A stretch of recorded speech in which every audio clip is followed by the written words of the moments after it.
जय मसीह की फ्यूजन कलीसिया को स्वागत है। हम साथ साथ गाएंगे। तो अभी हम अलग अलग घर पे बैठे हैं, लेकिन अभी भी हम साथ हैं यीशु मसीह के द्वारा। तो हम गाएंगे होसाना। होसाना मतलब परमेश्वर बचाओ प्लीज़।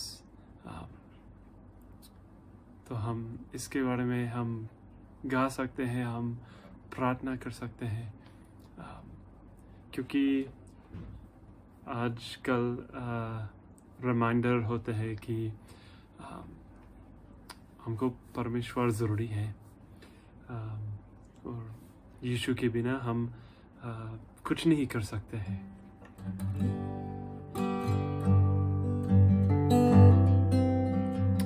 तो यीशु आओ, पवित्र आत्मा आओ।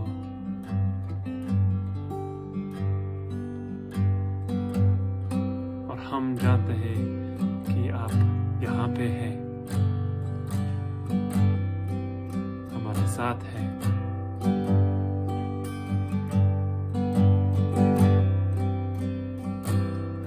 गए हो ज़ैना, तू राजाओं का राजा, तेरी महिमा होवे सदा। तू है प्रभु हमारा खुदा।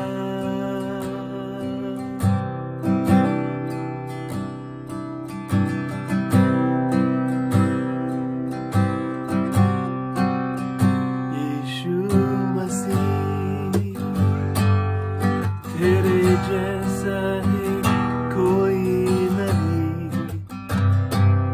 तेरे चरणों में झुके आसमान, और महिमा गाए ज़मीन।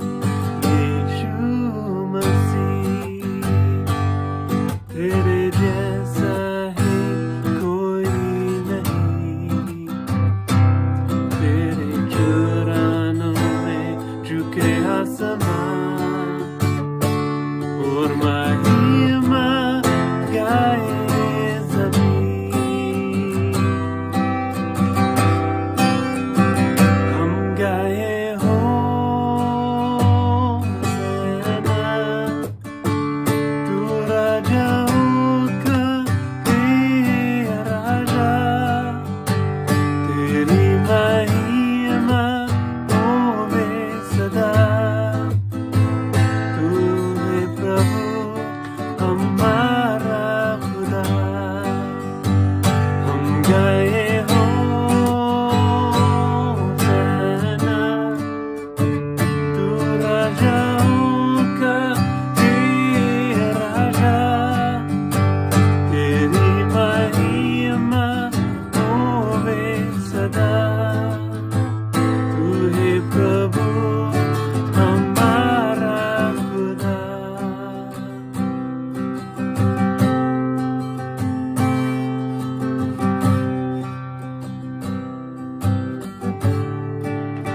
प्यारे पिता,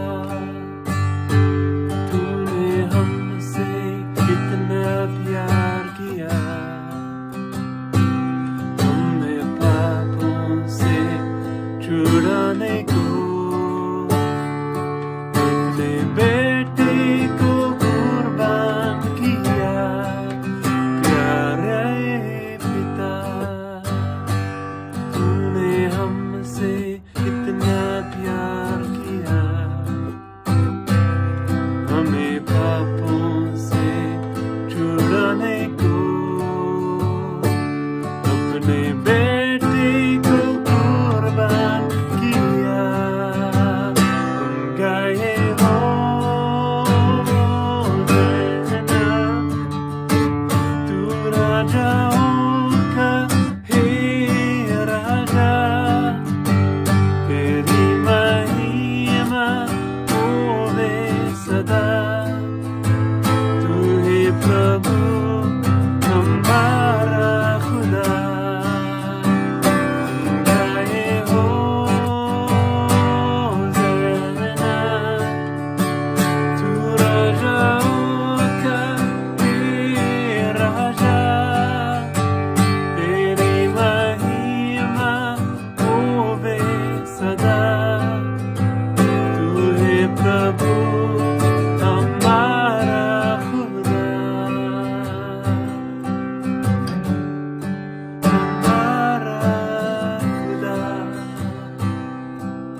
हमसे इतना प्यार किया,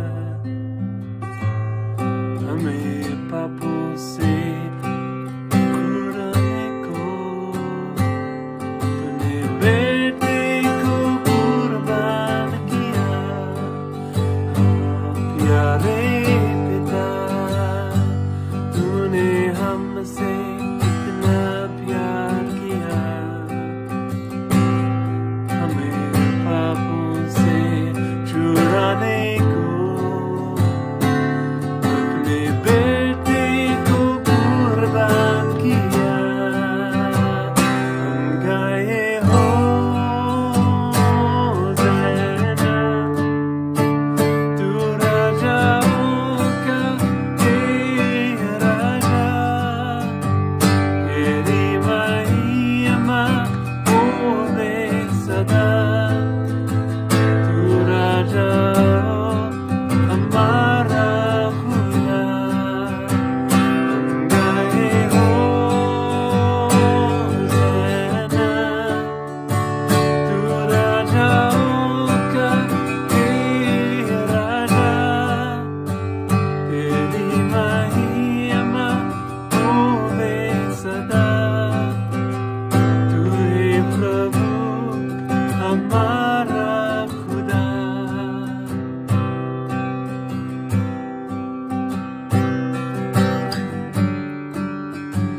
तू है प्रभु हमारा खुदा।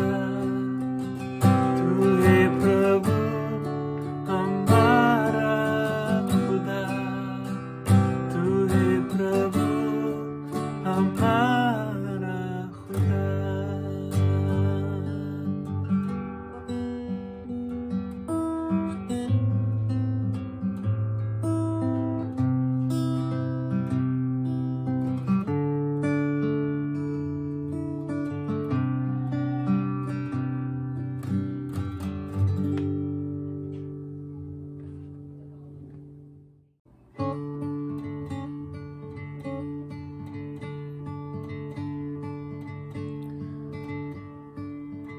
आपके बिना हम कुछ नहीं कर सकते हैं। जब हम लॉकडाउन में तो कुछ नहीं कर सकते हैं, आने जाने नहीं कर सकते हैं, लेकिन पवित्र आत्मा आते जाते कर सकते हैं। हवा के जैसा पवित्र आत्मा आओ और हमारा पड़ोसियों को जाओ।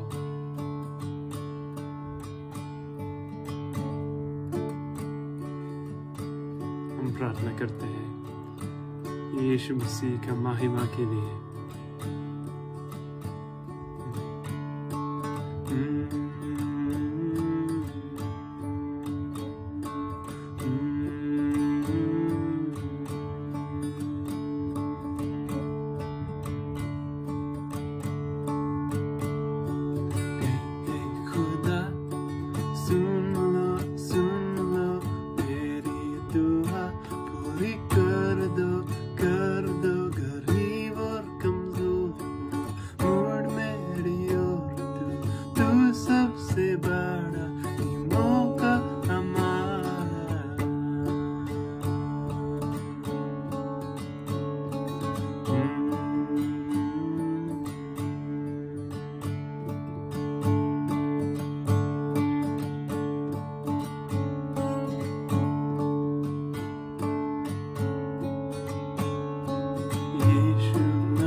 सिखाओ सिखाओ हमारी नबी, दिखा दो दिखा कैसे चलना चाहिए तेरी सड़क में।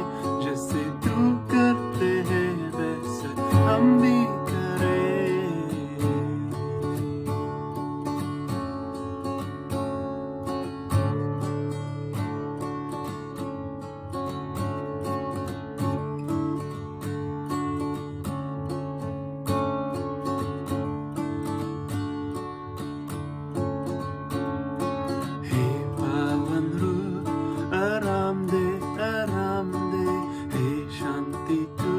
हमारा डाले डर हमें भरे और भेजे, सीधे दे सच्चाई बताओ, जीवन डाल दो।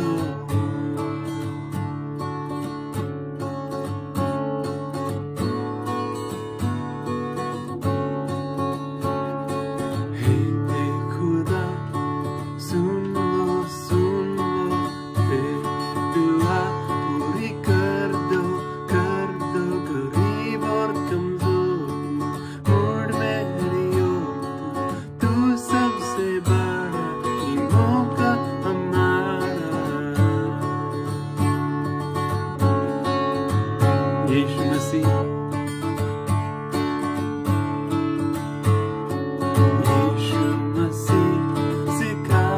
सिखाओ हमारी नबी, दिखा दो कैसे जाना चाहिए तेरी सड़क में, जैसे तू करते हैं वैसे हम भी करें।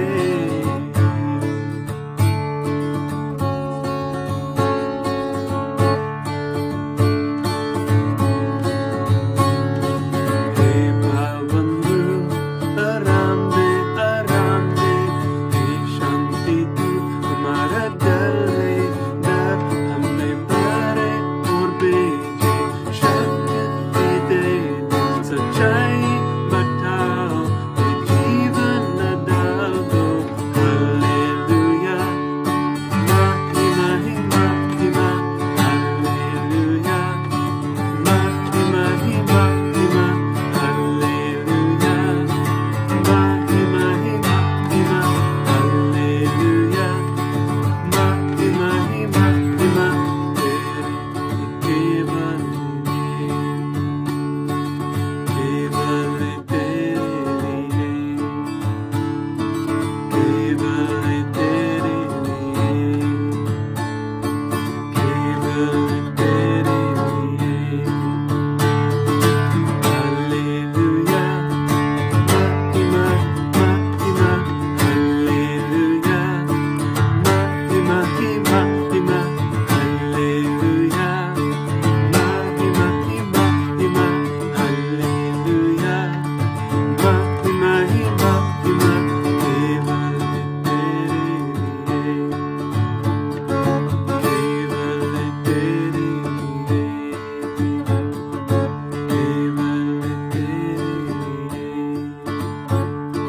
केवल तेरे लिए।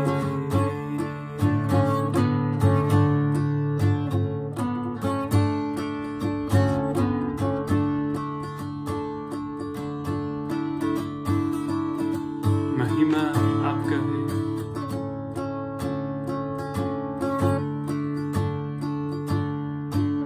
और आपके लिए हम महिमा देते हैं।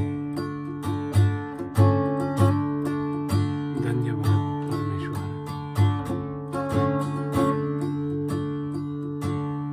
हम धन्यवाद देते हैं और करते हैं आज।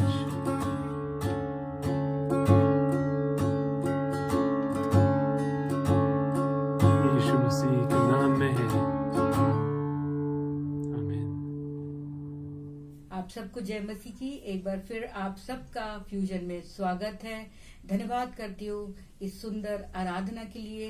तो आइए अब हम वचन में चलते हैं, और इससे पहले हम वचन में जाए, मैं एक बार फिर से फ्यूजन में आप सबको वेलकम करती हूँ, और जो हमारे लोग नए हैं उन सबका भी स्वागत करती हूँ। धन्यवाद करते हैं सुंदर दिन के लिए, सुंदर समय के लिए। तो आइए इससे पहले वचन में जाएं, हम अपने मनों को तैयार करेंगे प्रार्थना के द्वारा।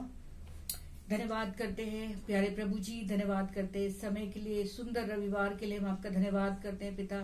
धन्यवाद करते हैं प्रभु, आप राजाओं के राजा, प्रभु के प्रभु, महान सामर्थी परमेश्वर है। धन्यवाद करते हैं प्रभु, हमारे जीवनों को सुरक्षित रखने के लिए हम आपका कोटि कोटि धन्यवाद करते हैं। उन सारी आशीषों के लिए हम आपका धन्यवाद करते हैं जो आपने हमें प्रदान की है पिता। खास तौर से इस समय में प्रार्थना करती हूँ इस वचन के लिए पिता, हमें तैयार कर, पवित्र आत्मा आए अपनी अगुवाई करे। प्रार्थना करती हूँ प्रभु, जितने लोग प्रभु इस वचन में जुड़े हैं पिता परमेश्वर, पवित्र आत्मा उनके जीवन में कार्य करे। प्रभु में एक चित्त कर नियंत्रण ले पिता, और जो ये वचन बोला जाता है पिता, होने दे प्रभु जी, आशीष भरे वचन हो पिता परमेश्वर, हमारे जीवनों में कार्य करे, फलवंत हो पिता। धन्यवाद करते हैं, हमारे मनों को एकाग्र कर पिता, ताकि इन वचनों के द्वारा हम अपने जीवन में आगे बढ़ सके पिता। इन वचनों को सुनने वाले नहीं परंतु इस पे चलने वाले बने। धन्यवाद के साथ पिता ये प्रार्थना प्रभु यीशु के मीठे और सामर्थी नाम से मांग लेते हैं, आमीन। धन्यवाद करते हैं आपका, एक बार फिर आप सबका स्वागत है। तो आइए हम वचन में चलेंगे, और जो आज का जो मेरा विषय है, आप अपने साथ जहां पर भी हैं आप अपनी बाइबल्स को निकाल लेंगे। तो हम आज पवित्र वचन में से हम वचन में जाएंगे और पुराने नियम की पुस्तक निकालेंगे, रूत, जो कि हमारी 8वीं पुस्तक है। तो आइए हम रूत की पुस्तक में से आज हम अध्ययन करेंगे, और हमारा जो अध्याय है, पहला अध्याय मैं आपके सामने पढ़ूंगी, और पहले अध्याय में 1 से लेके 18 वचन तक मैं आपके साथ पढ़ूंगी। रूत की पुस्तक, उसका पहला अध्याय 1 वचन से लेके और 18वें वचन तक। जिन दिनों में न्याय लोग न्याय करते थे, उन दिनों में देश में अकाल पड़ा। तब यहूदा के बैतलहम का एक पुरुष अपनी स्त्री और दोनों बच्चों को संग लेकर मोआब के देश में परदेसी होकर रहने चला गया। उस पुरुष का नाम एलीमेलेक और उसकी पत्नी का नाम नाओमी, और उसके 2 बेटों के नाम महलोन और किल्योन थे। ये अपराधी थे, अर्थात यहूदा के बैतलहम के रहने वाले थे। मोआब के देश में आकर वहां रहे, और नाओमी का पति एलीमेलेक मर गया, और नाओमी और उसके दोनों पुत्र रह गए, और उन्होंने एक मोआबिन स्त्री से विवाह कर लिया। एक का नाम ओरपा और दूसरी का नाम रूत था। फिर वहां कोई वे 10 वर्ष रहे। जब महलोन और किल्योन दोनों मर गए, तब नाओमी अपने दोनों पुत्रों और पति से रहित हो गई। नाओमी और रूत का बैतलहम लौटना। और तब वचन 6, तब वह मोआब के देश में यह सुनकर कि यहोवा ने अपनी प्रजा की लोगों की सुधि ली है, उन्हें भोजन वस्तु दी है, उस देश में अपने दोनों बहुओं समेत लौट जाने को चली। अतः वे अपनी दोनों बहुओं समेत उस स्थान से जहां रहती थी निकली, और उन्होंने यहूदा देश को लौट जाने का मार्ग लिया। तब नाओमी ने अपनी दोनों बहुओं से कहा, तुम अपने अपने मायके लौट जाओ, और जैसे तुमने उनसे जो मर गए हैं और मुझसे भी प्रीति की है, वैसे यहोवा तुम्हारे ऊपर कृपा करे। यहोवा ऐसा करे कि तुम अपने अपने पति के घर में विश्राम पाओ। और तब उसने उनको चूमा और चिल्ला चिल्ला कर रोने लगी, और उससे कहा, निश्चय हम तेरे संग तेरे लोगों के पास चलेंगे। नाओमी ने कहा, हे मेरी बेटियों, लौट जाओ, और तुम क्यों मेरे संग चलोगी? क्या मेरी कोख में और पुत्र हैं, और जो पति तुम्हारे पति हो? हे मेरी बेटियों, लौट कर चली जाओ, क्योंकि मैं पति करने को बूढ़ी हूँ, और मैं चाहे कहती भी हूँ कि मुझे आशा है, और आज की रात मेरे पति होता भी और पुत्र भी होते, तो भी क्या तुम उनके सयाने तक आशा लगाए ठहरती और उनके निमित्त पति करने से रुकी रहती? हे मेरी बेटियों, ऐसा न हो, क्योंकि मेरा दुख तुम्हारे दुख से बहुत बढ़कर है। देखो, यहोवा का हाथ मेरे विरुद्ध उठा है। तब वे उठी, और ओरपा ने तो अपनी सास को चूमा, परंतु रूत उससे अलग ना हुई। तब उसने उनसे कहा, देख, तेरी जिठानी तो अपने लोगों को और अपने देवता के पास लौट गई है, इसलिए तू अपनी जिठानी के पीछे लौट जा। रूत बोली, तू मुझसे यह विनती ना कर, मुझे छोड़ लौट जाने को मत कह, क्योंकि तू जिधर जाएगी मैं तेरे संग जाऊंगी, तू जहाँ टिके मैं वहीं टिकूंगी, तेरे लोग मेरे लोग होंगे, तेरा परमेश्वर मेरा परमेश्वर होगा, और जहाँ तू मरेगी वहीं पे मैं मरूंगी, और वहीं मुझे मिट्टी दी जाएगी। परंतु मृत्यु और किसी कारण से मैं तुझसे अलग ना हूँ, तो यह यहोवा मुझसे वैसा ही वरन उससे भी अधिक करे। जब उसने ये देखा कि मेरे संग चलने को स्थिर है, तब उसने उससे कुछ ना कहा। परमेश्वर अपने वचन पर पढ़े जाने पर आशीष दे। तो हम आज खास देखेंगे रूत की पुस्तक एक छोटी कहानी है, और ये उस समय का है जब न्यायों के काल में ये घटना घटी। इस कहानी का जब जैसे जैसे अध्ययन करेंगे, केवल इसमें 4 अध्याय हैं, और इसका जो अंत है वो बहुत एक सुखद अंत है। तो आइए केवल हम आज जो पहला अध्याय है उसका अध्ययन कर रहे हैं।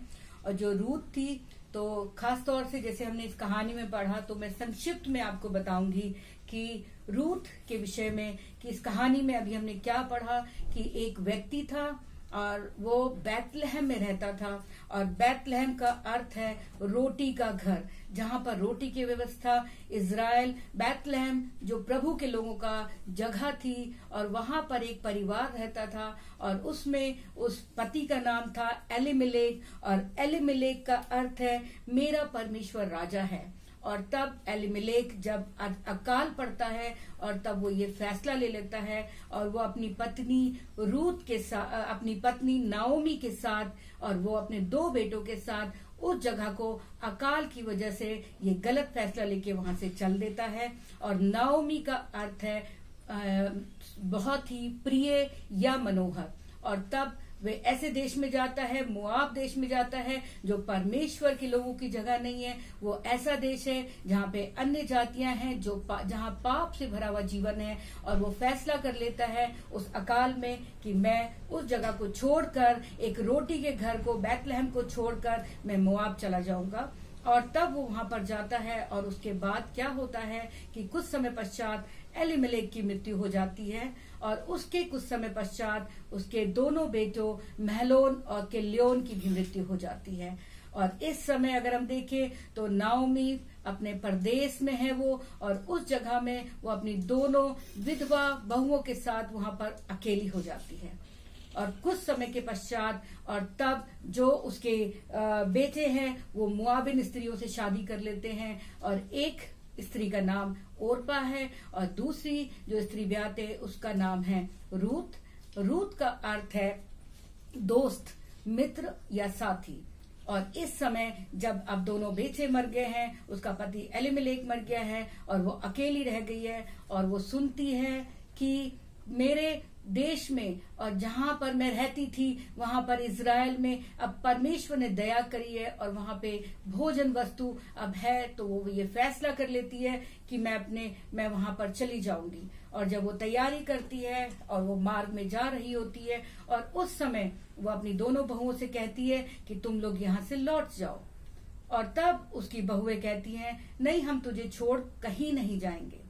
लेकिन तब वो कहती है कि अब तो मेरा पति भी मर चुका है, और अगर मेरा पति आज रात भी होता और मेरे बेटे होते तो क्या उनके बड़े होने तक तुम आशा करती, तुम रुक सकती थी। लेकिन परमेश्वर ने देखा है, और तुम्हारा दुख जो है वो मेरे दुख से बढ़कर है, और मैं चाहती हूँ कि तुम लोग अपने घरों में जाओ, अपने परिवार में जाओ, और दूसरी शादी कर लो, और सुख से अपना जीवन व्यतीत करो। वह असीम प्रेम को हम देख रहे हैं जो नाओमी एक सास अपनी बहू के प्रति दिखा रही है। और ये सुनकर ओरपा तो कहती है, और वो चली जाती है। और उसके पश्चात रूत कहती है। रूत का देखिए हम खास ध्यान से सुनेंगे कि रूत क्या कहती है। रूत कहती है कि मुझसे ये विनती मत कर, मैं नहीं जाऊंगी, मुझसे ये ना कह, क्योंकि तू जिधर जाएगी मैं तेरे साथ जाऊंगी। जहां तू टिकेगी अर्थात जहां तू रहेगी वहीं मैं टिकूंगी।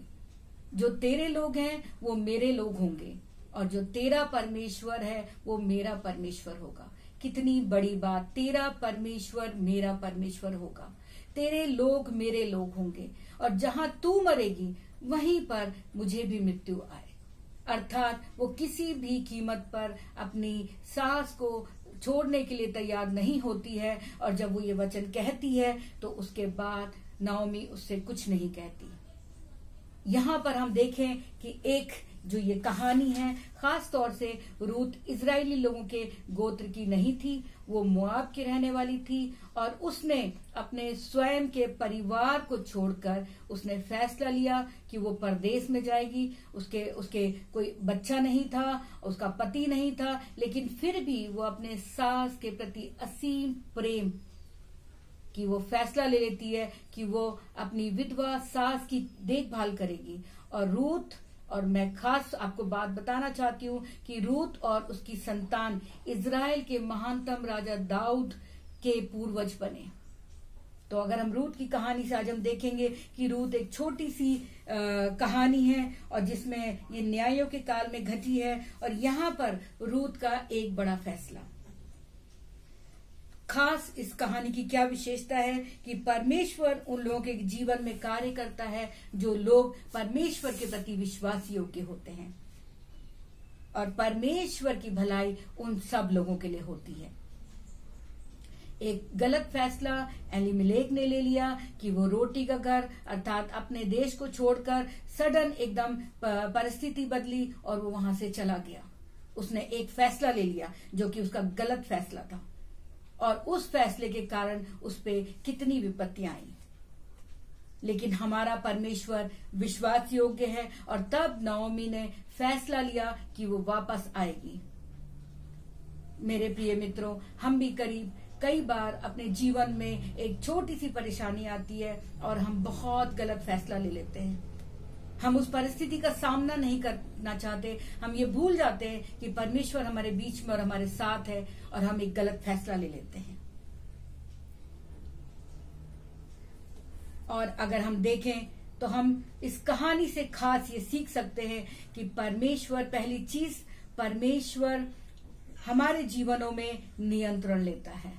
वो हमारा पिता है, वो हमारे जीवनों में हमें किसी भी परिस्थिति में छोड़ता नहीं है।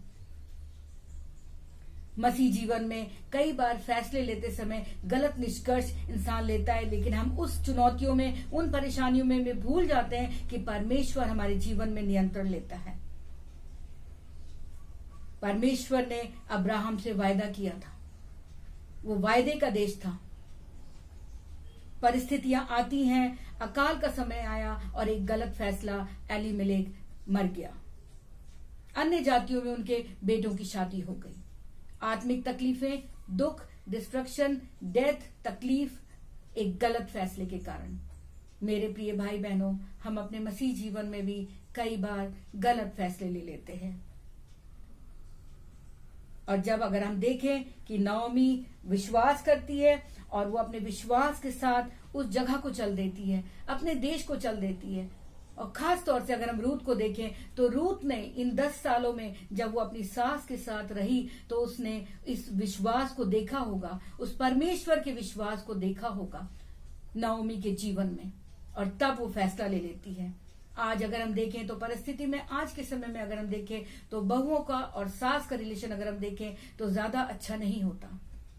लेकिन रूत को अगर हम देखें तो उसने विश्वास किया और वो चल दी और उसने कहा, तेरे लोग मेरे लोग होंगे, तेरा परमेश्वर मेरा परमेश्वर होगा। कितनी बड़ी बात, एक परदेसी बनकर जहां उसे नहीं पता कि उसके साथ क्या व्यवहार होगा, वो वहां अपनी सास के प्रति एक अच्छा रिश्ता और इस प्रेम, इस अनोखे रिश्ते को व्यक्त करता है कि किस प्रकार से। और अगर हम देखें नओमी के पास कोई भोजन वस्तु नहीं है, वो भोजन वस्तु के अकाल के कारण वो जब उसको पता चला कि मेरे देश में आशीष आई है तो वो जा रही है। वो पैसे के लिए, वो धन के लिए, वो दौलत के लिए फैसला नहीं लेती, परंतु वो जानती है नओमी के परमेश्वर को। और तब वो एक कमिटमेंट दिखाता है कि कितना अनोखा प्रेम जो उसने अपनी सास के प्रति रखा। नओमी के विश्वास को उसने इतने साल परखा होगा। जिस परमेश्वर पर वो विश्वास करती है उसके व्यवहार को उसने देखा होगा। प्रेम, परमेश्वर हमसे प्रेम करता है, वो हमारे जीवनों में नियंत्रण लेता है। परमेश्वर ने हमसे इतना प्रेम किया कि अपने बेटे को दे दिया ताकि जब हम उस पर विश्वास करें तो हम अनंत जीवन के वारिस बने। वो विश्वास योग्यता, प्रति भोर उसकी करुणा हमें नया बल प्रदान करती है। हमें अपने जीवनों का नियंत्रण अपने परमेश्वर को देना है। अगर हम भटक गए हैं और हमने अपने जीवन में कहीं पर भी गलत फैसला लिया है तो हमें भी उस फैसले को परमेश्वर को देना है, क्योंकि हमें विश्वास करना है कि हमारा परमेश्वर हमें प्रतिदिन अपने साथ लेके चलता है। केवल उस पर भरोसा करके हम अनंत जीवन के वारिस बन सकते हैं।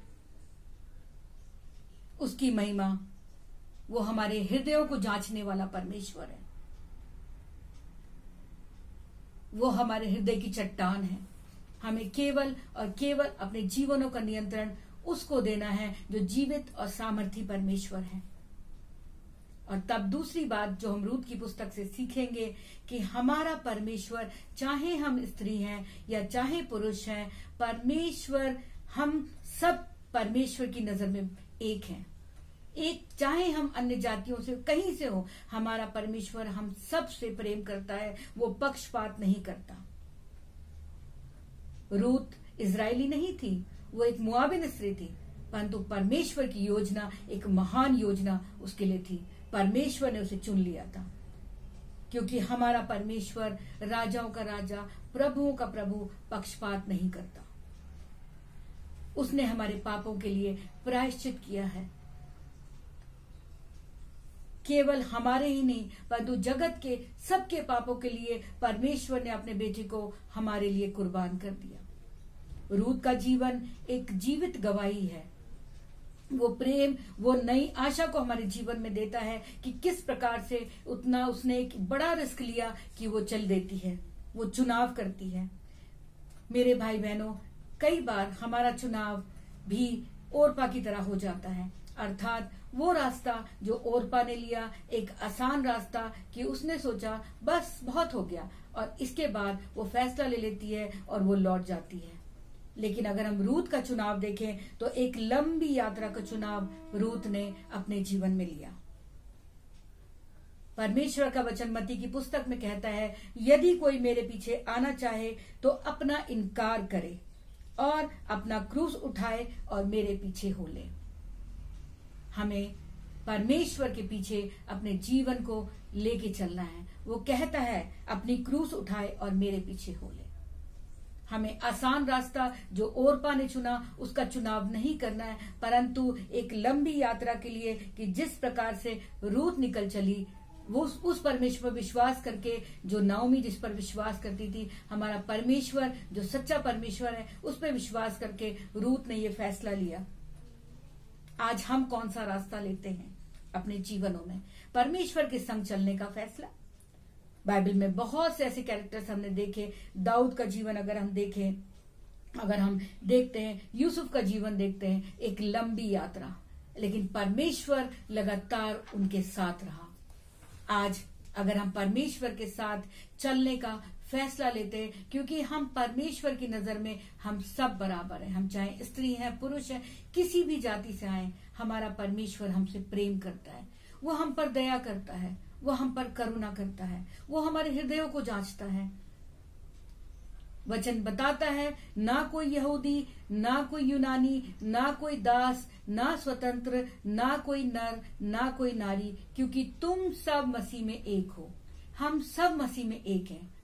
हम सबसे परमेश्वर ने अनोखा प्रेम किया, अनंत प्रेम किया, और अच्छे और बुरे दोनों समय में हमारा परमेश्वर हमारे साथ रहता है, क्योंकि उसकी नजर में हम सब बराबर हैं। कई बार हमारा मन भटक जाता है, हम ओरपा की तरह फैसला ले लेते हैं, चलो अब बस बहुत हो गया, अब एक उड़ाऊ पुत्र के समान अपना जीवन जीना चाहते हैं। लेकिन हमारा परमेश्वर हमसे प्रेम करता है। प्रभु यीशु मसीह हमारा इंतजार करते हैं कि कब हम उनके पास लौटेंगे। वो पवित्र है, वो हमारा पिता है, वो हमसे प्यार करता है। वो हमें कितने भी पाप में क्यों ना गिर जाए, वो हमें नहीं छोड़ता, वो हमें नहीं त्यागता। रूत के जीवन में रूत ने जो स्टेप लिया, परमेश्वर उसके साथ था। यहोवा की ये वाणी है, जो कल्पनाएं मैं तुम्हारे विषय में कहता हूं, मैं जानता हूं वे हानि की नहीं वरन कुशल की हैं, और अंत में तुम्हारी आशा पूरी करूंगा। वो हमारी आशा को पूरी करता है।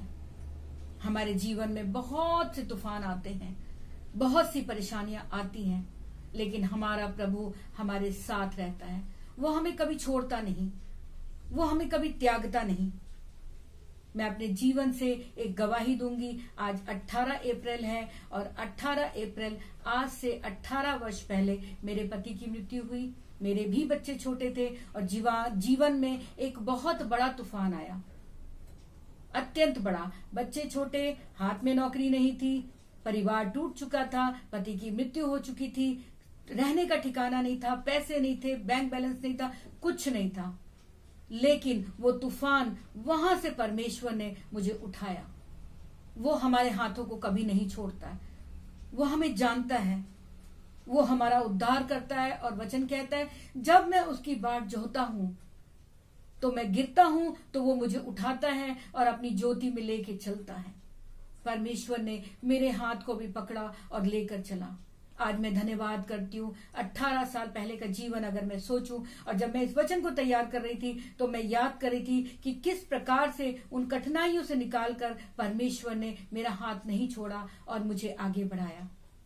आज मैं धन्यवाद करती हूँ, मेरे पास घर है, अच्छे बच्चे हैं, प्रेम करने वाले बच्चे हैं, जीवन है।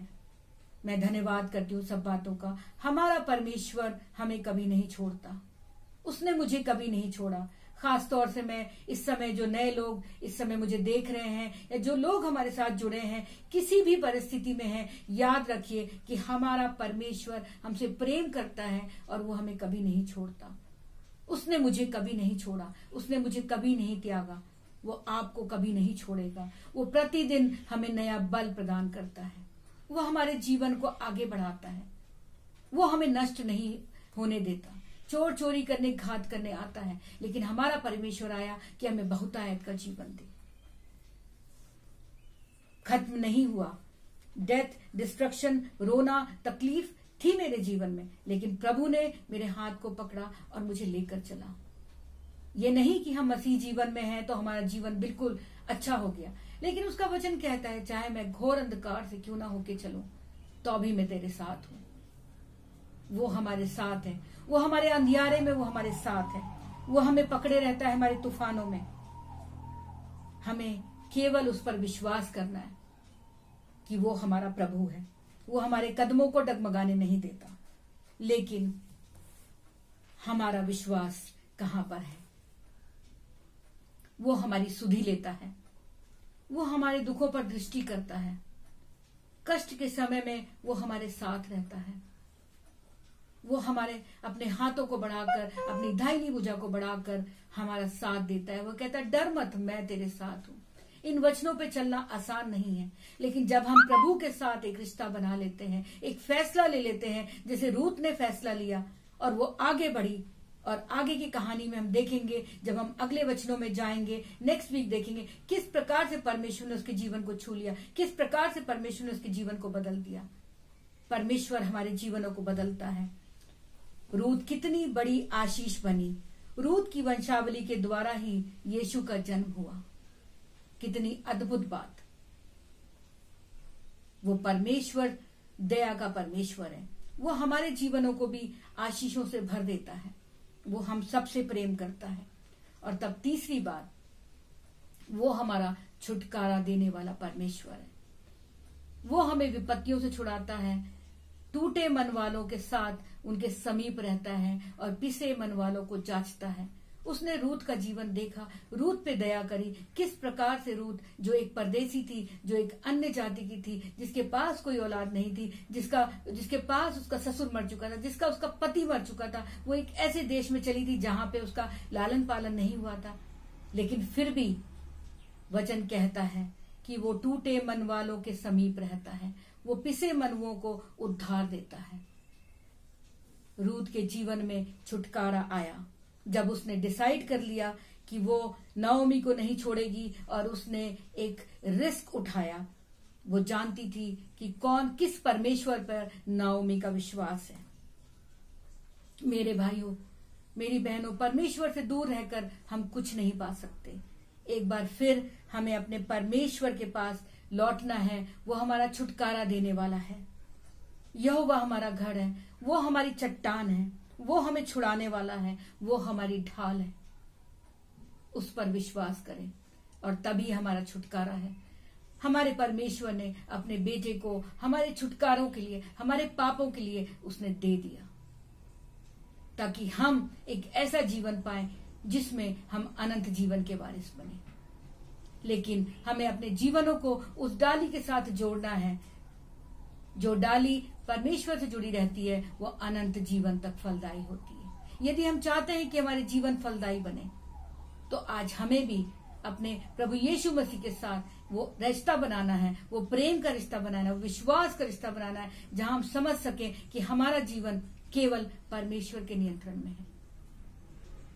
वो हमसे प्रेम करता है, वो हमसे अनंत प्रेम करता है। रूत के जीवन में परमेश्वर ने आशीषों से भर दिया। हमारा परमेश्वर वायदे का परमेश्वर है। वो हमसे प्रेम करता है, चाहे सुख हो चाहे दुख, हमारा परमेश्वर नहीं बदलता। हम अपने जीवनों में कई बार परमेश्वर से दूर हो जाते हैं, लेकिन हमारा परमेश्वर हमसे प्रेम करता है। हमें एलिमिनेट बनकर अनाज्ञाकारिता में नहीं चलना, परंतु अपने परमेश्वर के साथ जुड़े रहना है, ताकि जिस प्रकार से आगे हम देखेंगे कि नाओमी खाली लौटी थी, लेकिन किस प्रकार से उसका और रूत का जीवन बदल गया। परमेश्वर ने हमारे पापों के लिए अपने बेटे को दे दिया है। उसका अनुग्रह हमारे लिए काफी है। केवल और केवल हमें उससे प्रेम करना है। वो हम पर दया करता है। उसने नाओमी पर दया करी, उसने रूत पर दया करी, वो हम पर भी दया करता है। आज बहुत कुछ हो सकता है हमने अपने जीवनों में खोया हो, हम खाली हो गए हों, लेकिन हमारा परमेश्वर जब हम अपने दिल को उसको देंगे, अपने हृदय को उनको जांचने देंगे, तो हमारे जीवन को पुरानी जो हमारी बातें बीत गई हैं उससे निकलकर जब हम नए जीवन को हम परमेश्वर के आगे रखेंगे तो उसको वो भर देगा, उसको पूरा कर देगा। मेरे प्रिय भाई बहनों, अगर हमने अपने बैतलहम को छोड़ दिया है, हमने अपने रोटी के घर को छोड़ दिया है और हम मोआब में बस गए हैं, तो हमें फिर से एक बार अपने परमेश्वर के पास आना है। और जब हम उसके पास लौटेंगे तो वो हमारे जीवनों को बदल देगा। वो हमारा इंतजार कर रहा है, वो आज भी हमारा इंतजार करता है। जहां हम उसे छोड़ के जाते हैं वो वहीं खड़ा हमारा इंतजार करता है। हम अपने आप को दोषी न ठहराएं और उसके साथ बने रहें। कई बार अकाल का समय हमारे जीवन में आता है, लेकिन वचन कहता है, अगर हम याकूब की पुस्तक में देखें तो वहां लिखा है, जब तुम परीक्षा में पढ़ो तो इसे आनंद की बात समझो, ये जानकर कि तुम्हारे विश्वास के परखे जाने से धीरज उत्पन्न होता है, और तब धीरज को अपना काम करने दो ताकि तुम सब बातों में सिद्ध हो जाओ। आज हमें अपने जीवन को यदि हम चाहते हैं सिद्ध हो, तो हमें अपने परमेश्वर, अपने प्रभु यीशु मसीह के साथ जुड़ना है और एक फिर से एक प्रेम का रिश्ता बनाना है। वो वफादारी का, वो प्रेम का जो रूत ने अपनी सास के प्रति रखा। आज हमें अपने हृदय को जांचना है, क्या हमारे जीवन में वो वफादारी है, क्या वो हमारे जीवन में ईमानदारी है जो रूत के हृदय में नाओमी के प्रति थी। क्या वो ईमानदारी हमारे अपने लोगों के प्रति है, क्या वो ईमानदारी हमारी अपनी कलीसिया के प्रति है, क्या हम उस प्रेम को बांटते हैं। ये कुछ सवाल हैं जो हमें अपने आप से पूछने हैं। ये रूत की पुस्तक का हम अध्ययन कर रहे हैं। इसके द्वारा जब वचन खत्म होता है हम अपने जीवनों को जांच सकते हैं कि हम कहां पर खड़े हैं। जो बीत गया वो सब कुछ नहीं। हमारे प्रभु यीशु मसीह हमारे जीवनों में कुछ नया करने वाले हैं, लेकिन उसके लिए हमें भी कुछ बलिदान करना होता है। हमें उस प्रेम को, हमें अपने हृदयों को खाली करना है ताकि हम प्रभु यीशु के प्रेम को अपने जीवन में ला सकें। हमारा परमेश्वर हमारा छुटकारा देने वाला है। यदि हम गलती करें तो हम क्षमा मांग सकते हैं। रूत की कहानी से हमने सीखा, वो गरीब थी, वो दुखी थी, विधवा थी, निसंतान थी, परंतु परमेश्वर उसके जीवन में कुछ करने जा रहा था। हमें भी मुड़ना है अपने परमेश्वर के साथ। बीते समय में परिस्थिति कितनी भी कठिन क्यों ना हो, लेकिन थोड़ा सा विश्वास हमें अपने प्रभु यीशु मसीह से एक बार फिर जोड़ देता है। उसका अनुग्रह हमारे लिए काफी है। हमें अपने हृदयों को इस कहानी के द्वारा हमने सीखा कि किस प्रकार रूत ने एक बड़ा रिस्क उठाया और अपने जीवन को दे दिया परमेश्वर के लिए। आज हमें भी अपने जीवनों को अपने परमेश्वर प्रभु यीशु मसीह पर विश्वास करके देना है, क्योंकि उसी के द्वारा छुटकारा है, उनके द्वारा हमारे जीवनों का नियंत्रण है। और उन पर विश्वास करके, क्योंकि वो हम सबसे प्रेम करते हैं, हम चाहे कहीं पर भी हैं, किसी भी जगह हैं, किसी भी जाति से हैं, मेरे भाइयों मेरी बहनों, विश्वास करें कि हमारा प्रभु यीशु मसीह हमसे प्रेम करता है और उस प्रेम में हमें आगे बढ़ना है और दूसरों को बढ़ाना है। परमेश्वर आप सबको बहुत आशीष दे। आइए हम प्रार्थना करेंगे। धन्यवाद करते हैं प्यारे प्रभु जी, इस सुंदर समय के लिए धन्यवाद करते हैं पिता। धन्यवाद करते हैं प्रभु, आप महान हैं पिता। धन्यवाद करते हैं प्रभु जी, आज इन वचनों के द्वारा प्रभु जी आपने हमसे बातचीत की प्रभु, और हमें सिखाया कि हमें प्रभु जी रूत की तरह पिता कि किस वफादारी और किस ईमानदारी के साथ प्रभु वो अपनी सास नाओमी के साथ खड़ी रही पिता परमेश्वर। वो प्रेम प्रभु जो उसने दिखाया, वो कमिटमेंट पिता, वो आज्ञाकारिता जो उसके जीवन में थी पिता, होने दे प्रभु यीशु हम भी उस आज्ञाकारिता को, उस ईमानदारी के साथ प्रभु आपको प्रेम कर सके पिता। प्रार्थना करती हूँ पिता परमेश्वर इस वचन के द्वारा हमें बढ़ा, और यदि प्रभु हमारे जीवनों में कोई गलत फैसला है पिता, या कोई ऐसी बात है पिता, या हमने अपने जीवनों का नियंत्रण परमेश्वर को ना देकर किसी और को दे रखा है, या पिता परमेश्वर हमारे जीवनों में कोई बंधन है पिता परमेश्वर, या प्रभु हम ऐसा समझते हैं प्रभु कि प्रभु हम आपकी नजर में छोटे हैं पिता, तो प्रभु हमारे जीवनों में कार्य कर पिता परमेश्वर, हमें बढ़ा पिता परमेश्वर, क्योंकि आप हमसे प्रेम करते हैं पिता परमेश्वर। प्रभु आपका वचन कहता है मत डर प्रभु, होने दे कोई भी परिस्थिति है पिता। आज हम जानते हैं प्रभु जब दुख है, तकलीफ है, सब तरफ परेशानी है पिता, बीमारी है पिता, लेकिन प्रभु हम जानते हैं प्रभु आप हमसे प्रेम करते हैं पिता, आप हमें सुरक्षा देंगे पिता, और हमारे जीवनों को बहुत आयत से आशीष देंगे। जिस प्रकार प्रभु आप रूत के जीवन में आपने कार्य करा प्रभु, नवमी के जीवन में कार्य करा, आप हमारे जीवनों में भी कार्य करेंगे पिता। धन्यवाद करते हैं पिता। प्रत्येक जन प्रभु जो इस वचन को सुन रहा है पिता, इन सबको प्रभु तो आशीष दे। प्रभु यीशु मसीह के नाम से ये छोटी सी प्रार्थना विनती मांग लेती हूँ, आमीन। आप सबको जय मसीह की।